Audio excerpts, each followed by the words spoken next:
की तरफ बढ़ते हैं आईपीसी नोमेनक्लेचर के आगे। इसके पहले हमने क्वेश्चन 1, 2, 3 देख लिए थे।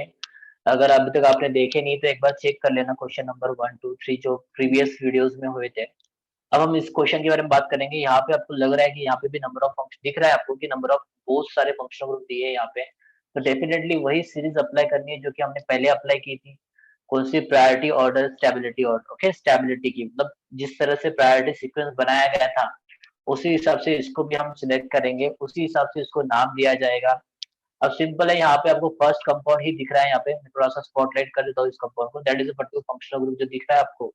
ये कौन सा है आपको अच्छी तरह से मालूम है। दैट इज ईस्टर कंपाउंड, जहाँ पे आपको इस साइड में इथिल कंपाउंड अटैच हुआ है। और हमने इसके पहले के क्वेश्चन में भी पढ़ा था, इसी तरह का कंपाउंड था। बस फर्क इतना था कि सर यहाँ पे साइक्लोप्रोपेन जैसे रिंग नहीं थी। मतलब इसको भी साइक्लोप्रोपेन क्यों बोलते हैं हम ये भी देखेंगे इसके अंदर। ये भी एक पर्टिकुलरली आईपीसी रूल है। जैसे कि हम रिंग को अटैच करना पड़ता है, इसको हम प्राइमरी प्रेफिक्स के फॉर्मेट में साइक्लो बोलते हैं। हम आगे पढ़ेंगे इस बारे में, धीरे-धीरे हम स्टेप बाय स्टेप इसके बारे में पढ़ेंगे। तो फिलहाल तो देखो, अगर आप ठीक से कार्बोक्सिलिक एसिड मतलब सॉरी फंक्शनल ग्रुप के प्रायोरिटी ऑर्डर का टेबल देख लीजिए एक बार, है ना? मैं आपको लिंक में दे दूँगा। प्रायोरिटी ऑर्डर का टेबल जो होता है आपका, तो उसमें आपको देखने को मिलेगा कि कार्बोक्सिलिक एसिड सबसे पहले नंबर की पोज़ीशन पे आता है, फिर सल्फोनिक एसिड आता है। उसके नीचे आप धीरे-धीरे जब जाओगे तब आपको मिलेगा एस्टर कंपाउंड, है ना? तो एस्टर कंपाउंड आपका इस तरह से होता है बिल्कुल। दैट इज़ अ CO2 2 का बिल्कुल जैसे डेरिवेटिव ऑफ कार्बोक्सिलिक एसिड है, 2 ऑक्सीजन तो होने ही चाहिए यहाँ पे। बस फ़र्क होगा इतना कि सर यहाँ पे अल्किल कंपाउंड अटैच होगा जिसको हमें सबसे देखना है। जैसे कि यहाँ पे कौन है आपका अल्किल ग्रुप है। प्रीवियस क्वेश्चन में क्वेश्चन नंबर 3 में भी आपने देखा होगा कि सेम फॉर्मेट में यहाँ पे इथिल, इसीलिए हमने उसका नाम पहले लिख दिया था। यहाँ पे भी हम वैसे ही करने वाले हैं। तो हम शुरुआत कर देते हैं इसके नेम से। पहले सॉरी नंबरिंग दे देंगे हम। Numbering is very important. Okay, most of the cases में मैंने काफ़ी स्टूडेंट को देखा है कि जब भी आप आईबीसी नोमेनक्लेचर का नेम लिखते हो तो उसकी नंबरिंग देते नहीं हो। That is wrong guys. Okay, तो प्लीज़ नंबर दिया करो। नंबरिंग से ही सामने वाले टीचर को पता चलता है कि यार आपको अच्छे से आपने किसी से चीट करके लिखा नहीं है, आपने आपके मन से लिखा है इस तरह का कंपाउंड। ओके, तो दैट इज़ वेरी इंपॉर्टेंट। तो ये चीज़ें आपको छोटी-छोटी होती है लेकिन इसको काफ़ी बड़े-बड़े तरीके से देखा जाता है। ओके, जैसे कि ईस्टर आपका मेन है, 3rd नंबर पे आ रहा है हमारा प्रायोरिटी ऑर्डर टेबल के अंदर, तो उसको फर्स्ट नंबर देंगे हम यहाँ पे। आगे जाने के बाद आपको यहाँ पे कंपाउंड मिल रहा है 2nd नंबर का, है ना? यहाँ पे आपका CN अटैच हुआ है। CN भी इसका हाईएस्ट प्रायोरिटी कंपाउंड है, लेकिन वो नीचे जाने के बाद अमाइड के फंक्शनल ग्रुप के बाद आता है आपका, बराबर है? मतलब एल्डिहाइड और एस्टर के पहले आता है। चलो ठीक है, मान लिया। लेकिन 2 नंबर पे आपका यहाँ से 2 ऊपर 3 चला जाना ये सही नहीं होगा क्योंकि आगे काफ़ी बड़ी चेन है आपको। 3 नंबर पे अगर देखा जाए तो फिर से आपको क्या मिल रहा है यहाँ पे, क्वेश्चन नंबर 3 के फॉर्मेट में क्वेश्चन नहीं है। कुछ ज़्यादा मतलब चेंजेस नहीं है इसके अंदर, बस आपका 5 नंबर पे आप अब साइक्लोप्रोपेन की रिंग अटैच कर दी है। इसी के बेसिस पे आपको इसका नाम देना है। ओके, नंबरिंग हमने प्रीवियस क्वेश्चन की जैसी थी वैसे ही आज तो यहाँ पे पुट कर दिए। तो ट्राई करिए आप, पॉज़ कर दीजिए वीडियो, प्लीज़ ट्राई करो इसका नाम देने का, है ना? 5 नंबर पे आपको साइक्लोप्रोपेन अटैच हुआ है, ये तो अच्छी तरह से पता है आपको। तो वहाँ पे भी आपको पर्टिकुलर प्रायोरिटी ऑर्डर के टेबल के हिसाब से ही वहाँ पे भी आपको पर्टिकुलरली अल्फाबेटिकल ऑर्डर के हिसाब से ही आपको नाम देना है। याद रखना साइक्लो आपका प्राइमरी प्रीफिक्स है, तो प्राइमरी प्रीफिक्स का आपको साइक्लो का सी नहीं पकड़ना है गाइस, है ना? हम प्राइमरी प्रीफिक्स के वर्ड यूज़ नहीं करते।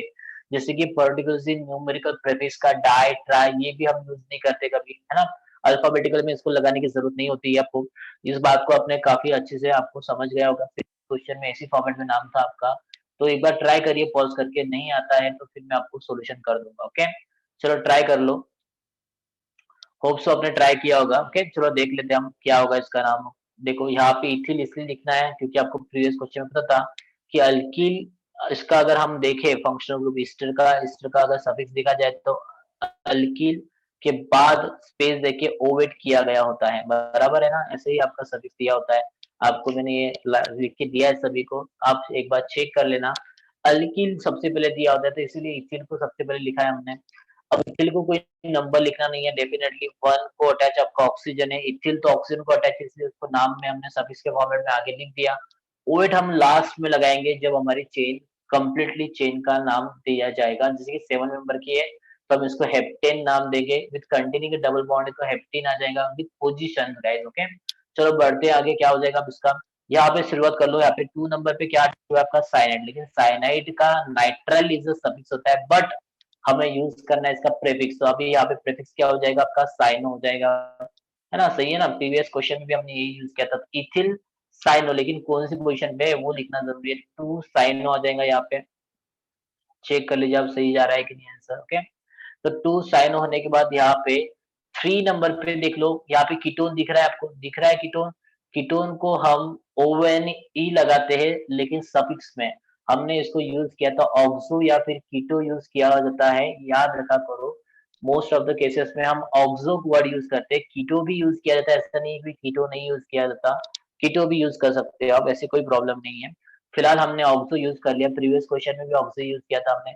इसके बाद अगर देखा जाए तो आपको 4 और 6 नंबर पे 2 मिथिल कंपाउंड अटैच है, और 5 नंबर पे आपकी रिंग अटैच है, जिस रिंग का जिसका नाम होगा, फिलहाल तो प्रोपिल है तो पी आर बराबर है, यहाँ पे मिथिल है तो क्या आ रहा है आपका सर, एम आ रहा है, तो MNO P, इस तरह का सीक्वेंस आपको मालूम है, अल्फाबेटिक में पढ़ाने की जरूरत नहीं होनी चाहिए आप लोगों को, है ना। तो ये सब तो मुझे लगता है कि ये पढ़ाने की जरूरत नहीं है। तो क्या हो रहा है सर, एम को पहले लिखना पड़ेगा, सिंपल है, तो एम को पहले लिख दीजिए। कौन कौन सी पोजीशन पे, आपका 4 और 6 नंबर की पोजीशन पे, तो हम इसको 4, 6 करके डाई अटैच करना जरूरी है। हमने पहले पढ़ लिया था कि डाई क्यों अटैच करना है हमारा, क्योंकि di is the particularly numerical prefixes होते हैं, है ना। जैसे कि अगर 2 कंपाउंड होते हैं तो हम उसको डाई, 3 हो गए similar similar compound, that is important, तो हम उसको ट्राई यूज करते हैं। अगर 4 सिमिलर कंपाउंड तो हम उसको टेट्रा यूज करते हैं। ऐसे हमने न्यूमेरिकल सफिक्सेस पढ़े हैं। तो यहाँ पे आपको डाइमिथिल लगा देना है। उसके बाद आपको आपका लास्ट जो 5 नंबर पे आपकी ब्रांच अटैच है, वो भी कौन से फॉर्मेट में, रिंग के फॉर्मेट में है, तो डेफिनेटली उसको लिखना पड़ेगा। लेकिन उसको साइक्लोप्रोपेन नहीं बोलना है आपको, क्योंकि डेरिवेटिव ऑफ ANE मतलब अल्किन का, या अल्किन का डेरिवेटिव सिर्फ लॉन्गेस्ट चेन को लगता है। ये तो हमारे लिए एक ब्रांच है, तो ब्रांच को हम अल्किन मतलब इसको भी हम अल्किन के फॉर्मेट में लिखेंगे। बस फिर आप इतना है कि यहाँ पे आगे आपको साइक्लो लगाना है। साइक्लो हम इसलिए लगाते हैं क्योंकि ये हमारा प्राइमरी प्रेफिक्स होता है। ओके, याद रखा करो कि इसको हम प्राइमरी प्रेफिक्स बोलते हैं। Okay, that is very important, ये हमेशा याद रखना आपने। प्राइमरी प्रेफिक्स बोला जाता है इसको, तो हम प्राइमरी प्रेफिक्स के हिसाब से उसको नाम देना चाहेंगे।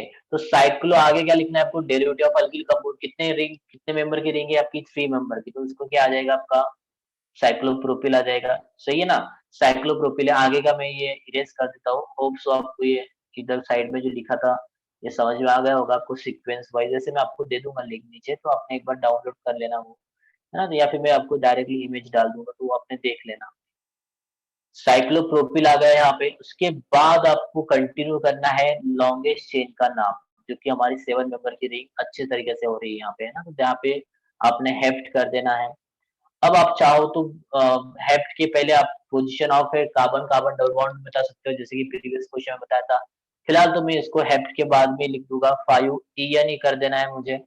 ENE करना है, पता है मुझे कि ENE के बाद में ई सन निकालना भी तो पड़ेगा, क्योंकि ईस्टर कंपाउंड का सफिक्स होता है ओवेट, और मैंने आपको बताया है कि ओ हमारा कौन आता है, ओवेल्स आता है।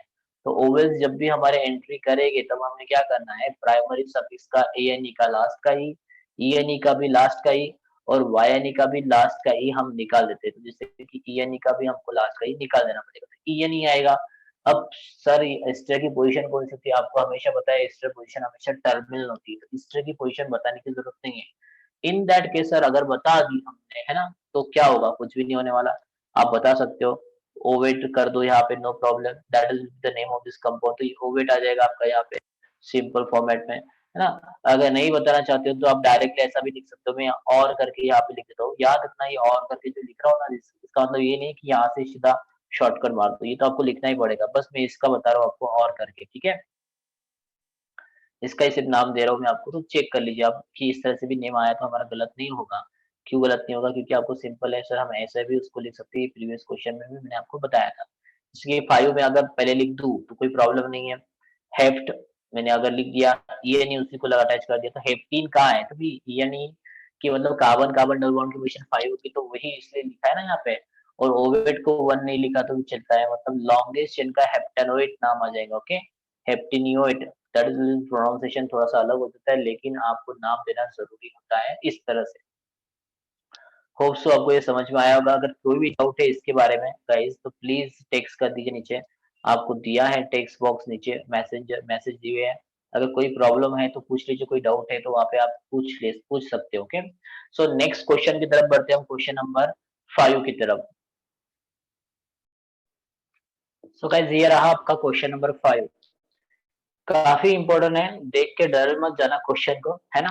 तो मतलब यार इतना बड़ा क्वेश्चन दे दिया सर ने यार, इतना बड़ा क्वेश्चन, इतने सारे फंक्शनल ग्रुप एक साथ कैसे सॉल्व करोगे गाइस। यही क्वेश्चन आपके most of the competition exam में आते हैं, जानबूझ के ऐसे कंफ्यूजन करने के लिए क्वेश्चन आते हैं। कंफ्यूज नहीं होना है, सिंपल सा ट्रिक से यहाँ पे हमारा प्रायोरिटी ऑर्डर का टेबल, सबसे बड़ी तो वही बात होती है, सारे इधर वही चलेगा।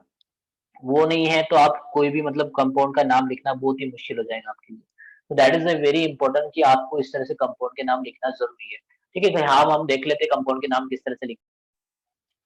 तो गाइस यहाँ पे दिख रहा है आपको कार्बोक्सिलिक एसिड है, यहाँ पे फंक्शनल ग्रुप में, इसको स्पॉटलाइट कर देता हूँ।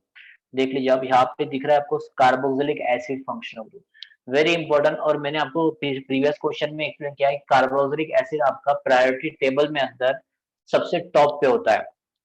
इसका मतलब तो क्या हो रहा है, समझ में आ रहा है आपको कि यहाँ से नंबरिंग शुरुआत करनी है। मैंने आपको इसके पहले काफी टाइम बोला है कि जब भी आपको किसी भी कंपाउंड में फंक्शनल ग्रुप अगर कार्बोक्सिलिक एसिड दिख जाए तो हमेशा याद रखना आईपीसी नॉमेनक्लेचर में नंबरिंग वहां से स्टार्ट करनी है, फिर चाहे आपकी लॉन्गेस्ट चेन हो या ना हो, डजंट मैटर। ओके, लेकिन आपको बिल्कुल चेन तो वही सिलेक्ट करनी है जहाँ पे आपका कार्बोक्सिलिक एसिड है, वहां पे ही आपका फर्स्ट नंबर जाएगा। चलो ये तो हो गई आपकी कार्बन एसिड करने के बाद। अब दिख रहा है आपको कि 1 नंबर तो इसी को मिल जाएगा, 2 नंबर इस कार्बन को, और 3 नंबर क्या ऊपर या नीचे जाए। ऊपर भी फंक्शनल ग्रुप है, अमाइड वाला फंक्शनल ग्रुप दिख रहा है, नीचे आपको दिख रहा है कि कार्बोनिक क्लोराइड वाला फंक्शनल ग्रुप है ना। लेकिन लॉन्गेस्ट चेन तो हमारे इस साइड से, तो हमारा एक टाइप का रूल ये भी कहता है कि select the longest carbon chain which is containing a number of double bond and number of branches and number of functional group also. तो ये सारे एक ही रूल में बैठ जाते हैं आपके। तो हम आगे बढ़ेंगे, ना कि ऊपर और नीचे जाएंगे। ये तो हमारे लिए क्या हो गए, ये हमारे लिए सब फंक्शनल ग्रुप हो गए जिनको हम एज अ प्रीफिक्स बोल के कंसिडर करेंगे। 2 के बाद आपका 3 हो जाएगा, यहाँ पे 4, 5 पे आपको दिख रहा है नीचे क्या अटैच हुआ है आपका, that is an ethyl and Mithil का कंपाउंड अटैच हुआ है, मतलब अमाइन कंपाउंड है विद ब्रांचेस अटैच हुआ है आपका टर्शियरी फॉर्मेट में, है ना, इस तरह से अटैच हुआ है आपका। अब 6 होता है यहाँ पे। जनरली आईबीसी का रूल ये भी कहता है कि अगर आपके कार्बन कार्बन डबल बॉन्ड को नंबरिंग मिल जाए तो वहां पे आप वही एंड किए जहाँ पे डबल बॉन्ड एंड हो रहा है। लेकिन फिलहाल हम फ्लो में नाम दे रहे हैं यहाँ पे, तो हम आगे की चेन को नहीं छोड़ सकते। क्यों? क्योंकि आगे एक डबल बॉन्ड भी है, एज वेल एज एक फंक्शनल ग्रुप भी, काफी बड़ा फंक्शनल ग्रुप भी अटैच हुआ है। तो यहाँ पे हम 7 नंबर आ जाएगा हमारा, 8 नंबर यहाँ पे आ जाएगा, 9 नंबर यहाँ पे आ जाएगा, और 10 नंबर नीचे जाना है या सामने जाना है, काफी कंफ्यूजन रहता है बच्चों को। तो ऐसा कुछ कंफ्यूजन करने की जरूरत नहीं है। क्वेश्चन नंबर 5 बहुत इंपॉर्टेंट है आपका, देख लीजिए आप इधर। 9 के बाद 10 नंबर आपको सामने देना है बाकी, क्योंकि आपको पता है कि हमने अभी किसी भी फंक्शनल ग्रुप को, देखो यहाँ पे हमने इस फंक्शनल ग्रुप को सिलेक्ट किया, यहाँ पे इस फंक्शनल ग्रुप को अमाइड को सिलेक्ट किया नहीं, हमने कार्बोनिल क्लोराइड को सिलेक्ट किया नहीं, हमने पर्टिकुलर नाइट्रोजन कंटेनिंग कंपाउंड वहां पे तो आएगा नहीं बिल्कुल नाम के, लेकिन हमने कार्बन कार्बन डबल बॉन्ड के CH2 को सिलेक्ट किया नहीं किया। ओके, तो हम फिर इस तरह के इसको फंक्शनल ग्रुप को नंबर नहीं दे सकते। हाँ, एज अ ब्रांच बोल के 9 नंबर पे कंपाउंड अटैच हुआ है, हम ये बिल्कुल मेंशन करेंगे, जो कि काफी इंपॉर्टेंट होता है। तो अब इसका आईबीसी नॉमेनक्लेचर देख लेते हैं। काफी मतलब बिल्कुल ध्यान से देखिए कहाँ कहाँ पे, एक बार ट्राई करना शुरू करिए आप। गलत रहा तो कोई प्रॉब्लम नहीं, लेकिन ट्राई करना जरूरी है। एक बार ट्राई करो, वीडियो पॉज कर दो और वीडियो पॉज करने के बाद ट्राई करो। चलो होप सो आपने ट्राई किया होगा। अब अगर आपने ट्राई किया है तो अपना नाम जो लिखा है आपने, कि एक बार चेक कर लीजिए आपका नाम जो आपने आईपीसी नेम लिखा है इस कंपाउंड के बारे में, और अब मैं जो लिखने वाला हूँ इस कंपाउंड के बारे में, सिमिलर आता है या डिफरेंट आता है। बिल्कुल, है ना, सिमिलर आना चाहिए। मेरी भी इच्छा है कि आपका नाम बिल्कुल सिमिलर आना चाहिए। तो चेक कर लीजिए आंसर आपका सही आता है या नहीं आता है। फिलहाल तो 2 नंबर पे आपकी ब्रांचेस है। एक ब्रांच जो आपके फंक्शनल ग्रुप है, इसको क्या बोलते हैं हम, इस कंपाउंड को, इस नेम, इस फंक्शनल ग्रुप को हम अमाइड बोलते हैं। तो देख लो अमाइड नाम आ गया, इसका नाम भी अमाइड है, इसका सफिक्स और प्रीफिक्स दोनों भी अमाइड ही होते हैं।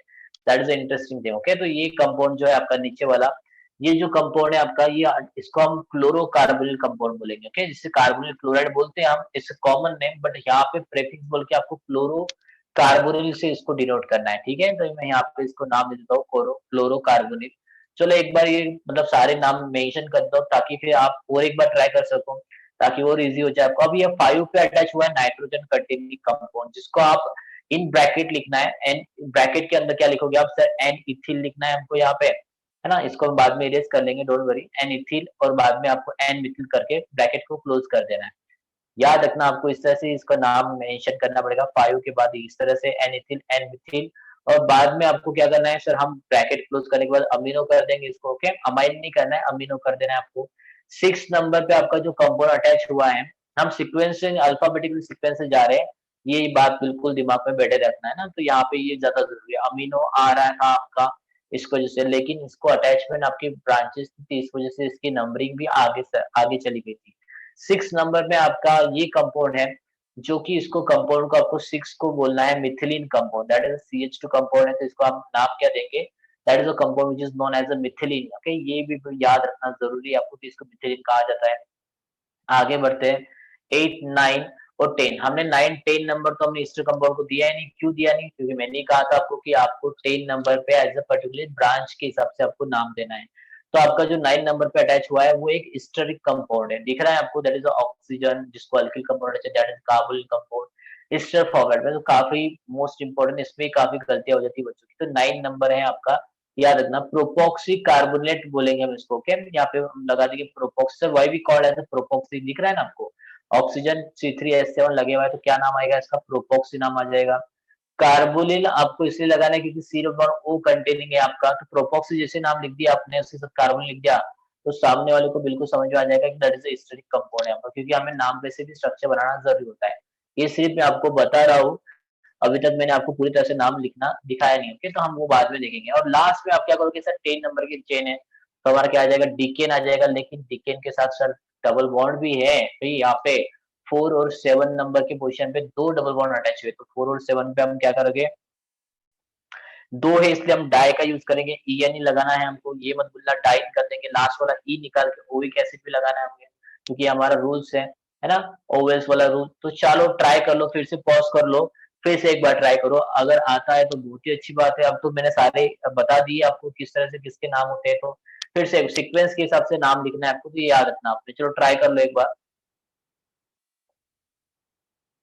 चलो होप सो आपने ट्राई किया होगा, देख लीजिए, अब ऐसे हर एक का हम नाम यहाँ से मिटा देते हैं, और हम हमारे एग्जैक्टली हमारे IPC नेम में इस तरह किस तरह से लिखना है हमको, ये फिलहाल तो मैंने आपको रैंडमली बता दिए थे, आपको ये अल्फाबेटिकली ऑर्डर के हिसाब से लिखने हैं।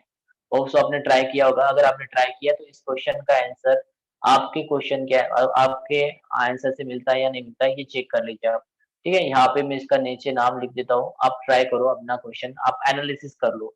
यहाँ पे 2 नंबर पे सबसे पहले तो आपका अमाइड कंपाउंड अटैच हुआ है, तो उसको लिख देना है हमको अमाइड फॉर्मेट में। सर अमाइड का एक कैपिटल निकालना है, स्मॉल निकालना है, ऐसा कोई रूल नहीं है, आप आपकी मर्जी है, आप जो चाहे वो निकाल सकते हो। 2 नंबर पे आपका क्लोरोकार्बोनिल बोला था मैंने आपको, इसको ना, इसको भी लिखना है आपको, 2 क्लोरोकार्बोनिल, सर ये 2 पे अटैच इसलिए लिखना है क्या, नहीं भाई, अल्फाबेटिकल ऑर्डर के हिसाब से लिखना है आपको, है ना, 2 क्लोरोकार्बोनिल, फिर बाद में आ गए हम यहाँ पे 3 पे, कुछ नहीं है, 4 पे डबल बॉन्ड है, इसको हम लास्ट में लिखेंगे, because it is a primary suffix होता है ये। 5 नंबर पे हमारी ब्रांच है, 5 नंबर पे लिखना है, और मैंने आपको बताया था 5 नंबर की ब्रांच को आपको डैश करके ब्रैकेट लिखना है।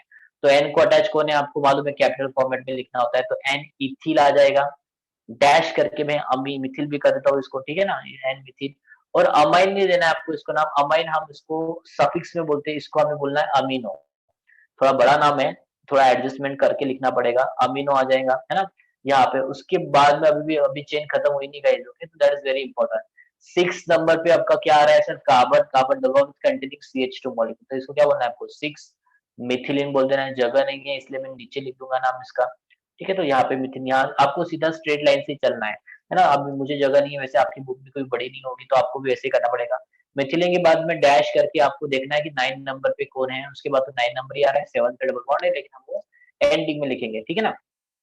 आ जाओ 9 नंबर पे, 9 नंबर पर क्या आ जाएगा आपका, 9 पे तो ठीक है सर, ये ईस्टर कंपाउंड है, तो मैंने बताया था आपको कि ये जो है आपका OC3H7 कंपाउंड, इसको क्या बोलना है आपको, प्रोपोक्सी बोलना है, और वो तो मालूम है आपको, किसका नाम पता है आपको, C O का नाम, तो उसको तो आपको बिल्कुल छोड़ना नहीं है भाई, कार्बोक्सी है ना, हमारा मार्क्स नहीं जानी चाहिए हमारे, तो ये आ गया प्रोपोक्सी, इसके बाद कार्बोनिल आ जाएगा यहाँ पे, है ना, सही है। अब लिखना है आपको विथ लॉन्गेस्ट चेन नेम, तो लॉन्गेस्ट चेन नेम आपको दिख रही है, कितने कार्बन की आ रही है लॉन्गेस्ट चेन नेम आपकी, सर 10 कार्बन की, तो डिक का तो ना डिकेन नाम आ जाएगा, लेकिन विद डबल बॉन्ड आ जाएगा, ओके, तो that is a 4 number and 7 number पे जहाँ पे आपके डबल बॉन्ड अटैच हुए दिख रहा है आपको, ये 4 नंबर और 7 नंबर में इसको काउंट कर दे रहा हूँ। तो इसको आ जाएगा 4,7 और डैश करके आप इसको डाइन कर देना है। ओके, तो ये डाइन का मैंने आधा ही ईएन किया है क्योंकि पता है आपको रूल ही ऐसा कहता है, तो ईएन ही पूरा नहीं लिखना है आपको। और बाद में 1 ओविक एसिड लिख सकते हो, आप चाहो तो 1 लिखो या मत लिखो, कोई फर्क नहीं पड़ने वाला। अगर लिखा तो भी आपका सही होगा, अगर नहीं लिखा तो भी आपका सही होगा। ओके, जनरली 1 पोजीशन हम मेंशन नहीं करते, इसलिए उन्होंने डायोनिक एसिड आपने ऐसा भी लिख दिया उसको, तो भी आपका क्वेश्चन, आपका आंसर जो है इस मॉलिक्यूल का सीधा होगा, राइट होगा आपका। ओके, होप सो आपको ये क्वेश्चन अच्छी तरह से समझ में आया। आपका आंसर आप चेक कर लीजिए, एनालिसिस कर लीजिए। सो बच्चों, ये क्वेश्चन काफी इंपॉर्टेंट है, ये मल्टी फंक्शनल क्वेश्चन है, तो इसको काफी बेहतरीन तरीके से करने के लिए हमें हर एक के ऊपर ध्यान से इसको देखना पड़ेगा। अगर कोई क्वेश्चन नहीं समझ में आता है, आप कोई भी अगर आपको प्रॉब्लम है कि सर आपने 9 से 10 पे जंप मार दी, आपने तो मतलब बोला था कि फंक्शनल ग्रुप को नंबरिंग देनी चाहिए, that is right. Okay guys, तो यहाँ पे हमने हर एक फंक्शनल ग्रुप को ब्रांच के फॉर्मेट में कंसिडर किया है, तो इसको भी एज अ ब्रांच बोल के हम कंसिडर कर रहे थे। अगर इसको नंबरिंग आ जाती तो फिर इसको कार्बन के फॉर्मेट में लिखना मुश्किल हो जाता आपको, है ना? ये भी जानना ज़रूरी होता है आपको। तो ये छोटी-छोटी चीज़ें होती हैं लेकिन काफ़ी इम्पोर्टेंट होती है, तो इस बात को याद रखना। Move on to the next question. Question number 6 देख लीजिए गाइस, काफ़ी इम्पोर्टेंट है क्वेश्चन नंबर 6 भी, है ना? आपको दिख रहा है सामने कि यहाँ पे एक साइक्लोहेक्सेन रिंग अटैच हुई है और वहाँ पे एक सबसे बड़ी खासियत, मतलब यहाँ पे अटैच क्या हुआ है आपको, यहाँ पे अटैच हुआ है आपको इस टाइप का एक फंक्शनल ग्रुप जिसको हम ओएच मतलब अल्कोहल, या फिर हम उसको अगर आईपीसी नेम दिया जाए, सफिक्स दिया जाए, तो हम उसको पर्टिकुलरली क्या बोलते हैं, that is a oval compound बोलते हैं, हाइड्रोक्सी अब अगर प्रीफिक्स दिया जाए तो हाइड्रोक्सी बोलेंगे फिलहाल। लेकिन यहाँ पे एक कंपाउंड काफी इंपॉर्टेंट दिख रहा है जो कि यहाँ पे आपको दिख रहा है, C O containing oxygen, that is isopropyl compound. यहाँ पे एक ब्रांच कंटेनिंग है तो डेफिनेटली इसको क्या बोलना है आपको, आइसोप्रोपिल बोलना है। और आपको ये मालूम है कि ये ईस्टर फंक्शनल ग्रुप है, सबसे बड़ी खासियत तो ये ईस्टर के ऑक्सीजन को अटैच हुआ है, तो आइसोप्रोपिल तो सबसे पहले लिख देना है, तो आपको पता है ना इसके पहले। लेकिन हम नंबरिंग दे देंगे, नंबरिंग काफी ज्यादा इंपॉर्टेंट है हमारे लिए। तो नंबरिंग किस तरह से आएगी, फंक्शनल ग्रुप को सर फर्स्ट नंबर देते, भाई ये तो अकेला ही बंदा है ना? तो यहाँ पे आपको आगे तो बढ़ते नहीं आएगा क्योंकि बीच में ऑक्सीजन है, तो 1 नंबर इस पर आ गया। अब व्हाट अबाउट दिस रिंग, या this ring containing a hydroxy compound, तो इसको भी नंबरिंग जरूरी है। हम इसको नंबरिंग देंगे लेकिन थोड़े अलग फॉर्मेट में देंगे, इसको 1 डैश दे देंगे हम। सम टाइम अगर यहाँ पे 1 ही है ऐसा, तो डायरेक्टली 1 2 3 इसको लिख दो और इसको सीधा फॉर्मेट में लिख दो, सही है आपका भी, वैसा भी लिखा दो, कोई प्रॉब्लम नहीं है। हम इसको 3 डैश दे देंगे। ओके, इसको 4 डैश अगर आपके पास कोई सेकेंडरी रिंग है तो हम उसको डैश फॉर्मेट में एक्सप्लेन करते हैं, इसके क्वेश्चन काफी लेंगे हम आगे, अलग-अलग टाइप के क्वेश्चंस आएँगे आपके पास। 6 डैश कर दिया हमने। ये हो गई आपकी साइक्लोहेक्सेन की नंबरिंग। आपको दिख रहा है कि आपका हाइड्रोक्सी 3 नंबर के कंपाउंड को अटैच हुआ है। सर हम इसी साइड से क्यों गए, इस साइड से क्यों नहीं गए? भी यहाँ पे चल जाता, उसको अच्छा खासा नंबर मिल जाता। 1 2 3 4 5 नंबर आ जाता है सर इसको, तो 5 number is the largest number. हमारा रूल कहता है आईपीसी का, ऐसी नंबरिंग दो जहाँ पे आपको कम से कम नंबर मिलना चाहिए आपके कंपाउंड को, क्या आपके फंक्शनल ग्रुप को या फिर आपके प्रीफिक्स कंपाउंड को। तो हमने 3 नंबर दे दिए इधर से नंबरिंग देके। अब इसका नाम लिखना है आपको। आपको पता है यहाँ पे अच्छी तरह से कि सबसे पहला नाम जो आएगा ना, वो किसका आएगा, किस कंपाउंड का आएगा सबसे पहला नाम। चलो इसको हम ड्रॉ करना शुरू कर देते हैं ताकि आपको और ईज़ी हो जाए इस फॉर्मेट में नाम लिखना, है ना? तो चलो इसको ड्रॉ कर लेते हैं हम। इस यहाँ पे मैं एक को बना लेता हूँ, है ना? ज़्यादा बड़ा कंपाउंड नहीं है यहाँ आपका, तो इतना बड़ा कुछ जानने की ज़रूरत नहीं है इसको। तो चलो ठीक है, तो देख प्रॉपर्ली मेंशन हो जाएगा आपका कि इस तरह से आ जाएगा। अब यहाँ पे दिख रहा है आपको कि ये कंपाउंड जो है ऑक्सीजन को अटैच, तो हमने सबसे पहले पढ़ा था कि अगर इस तरह का हम सबसे पहले अल्कीन लिख देते हैं, उसके बाद में उसका लास्ट में हम उसका सफिक्स अटैच करते हैं, ओवेट जो होता है ना? तो अभी हमें वही करना है, अल्कीन के फॉर्मेट में हमें सबसे पहले लिख देना है ऑक्सीजन को जो अटैच है हमारा। तो कौन है अटैच आपका, आइसोप्रोपिल कंपाउंड है, तो आइसोप्रोपिल की शुरुआत करनी है आपको, है ना? तो हमारी शुरुआत ही वहाँ से हो जाएगी, आइसोप्रोपिल नाम आ जाएगा वहाँ पे। चलिए इस तरह का नाम आ गया आपका आइसोप्रोपिल, ये तो हमने शुरुआत कर दी। अब क्या करना है भैया, अभी नंबर ऑफ ब्रांचेस लिखनी, तो ब्रांचेस है कहाँ पे, यहाँ पे तो कोई है ही नहीं सर, ये तो 1 नंबर अकेला बंदा खड़ा है यहाँ पे। तो 1 डैश 2 डैश 3 डैश यहाँ पे ब्रांच जरूर है आपकी, और ब्रांच है भी तो ऐसी जगह पे आपकी कि जो रिंग के फॉर्मेट में है। तो रिंग के फॉर्मेट में वाले को आपको 3 डैश लिखो। ये अगर आपने इसको 1 दिया नहीं होता तो फिर आप इसको 1 2 3 नॉर्मल फॉर्मेट में लिख सकते हैं। अभी हमने दिया है तो 3 डैश लिख दो इसको, है ना? तो इसको आपको हाइड्रोक्सी लिख देना है। क्या नाम है इसका हाइड्रोक्सी, क्योंकि हम इस हमारा मेन फंक्शन ग्रुप तो एस्टर है ना, एस्टर है इसलिए हमने इसको ऐसा लिख दिया। चलो मैं हाइड्रोक्सी को थोड़ा और अच्छी तरीके से लिख देता हूँ, है ना? थोड़ा-सा घटिया तरीका हो गया वो, चलो कोई प्रॉब्लम नहीं है। आपको मालूम है अच्छी तरह से कि इसमें हैंडराइटिंग ठीक से नहीं होती है एडजस्ट, तो हाइड्रोक्सी आ गया। तो ये जो आपका कंपाउंड है सर, ये किसको अटैच है? हाइड्रोक्सी आपका साइक्लोहेक्सेन को है। याद रखना, इसको आपको डेरिवेटिव ऑफ अल्केन के फॉर्मेट में लिखना है, अल्किल के फॉर्मेट में नहीं लिखना है। अगर इसको हाइड्रोक्सी अटैच नहीं होता, मान लो स्पॉटलाइट करके दिखा देता हूँ आपको, ये हाइड्रोक्सी अटैच नहीं होता, तो आप क्या कर देते हैं सर, हम इसको मेंशन करते हैं as a particularly branch mixer करते हैं, मतलब साइक्लोहेक्सिल मेंशन करते हैं। लेकिन फिलहाल ये आपका डेरिवेटिव ऑफ अल्केन में आ गया, क्यों? क्योंकि सर यहाँ पे हाइड्रोक्सी अटैच हुआ है इस वजह से। इसलिए इसका कंटिन्यू नाम लिखना है आपको, इसको ही आपको अटैच करके लिख देना है, साइक्लोहेक्सेन लिख देना, because it is 6 member ring, cyclohexane लिख देंगे हम। तो फिर सर इसको अगर हमने डेरिवेटिव ऑफ अल्केन लिखा तो फिर इसको क्या लिखेंगे? कहते हैं ये अकेला है ना, ये चेन नहीं है बड़ी सी, तो पेन होती तो फिर हम सोचने को मजबूर कर देते हमको, तो तभी भी आपका नाम इसी तरह से आता है। यहाँ पे चेन होती तो भी हमको इसी तरह से नाम लिखना होता है, तो थोड़ा सा एडजस्ट कर लिया करो, मतलब समझ लिया करो इस बात को, छोटी छोटी बातें होती है, काफी इंपॉर्टेंट होती है। तो सर साइक्लोहेक्सेन का ई निकाल के आप उसको ओवेट अटैच कर दो भाई, अभी तो हमने लॉन्ग चेन का नाम लिखा ही नहीं है। लॉन्ग चेन है कितना आपका सर? एक ही कंपाउंड है, वो भी कौन है? कार्बोनिल है। तो इसको क्या लिखोगे आप? अब उसको तो डायरेक्टली एस्टर तो लिख नहीं सकते ना, उसको नाम लिखेंगे हम कार्बोक्सिलेट, स्पेस देके लिख सकते हो आप चाहो तो, क्योंकि ये अलग चेन वाला कंपाउंड है, तो इसको हम कार्बोक्सिलेट लिख देंगे। ये काफी इंपॉर्टेंट है गाइस, ये याद रखना आपने। सर आपने इसको मिथेनोएट क्यों नहीं किया, है ना? ऐसे ही दिमाग में आ रहा होगा सर मिथेनोएट क्यों नहीं किया।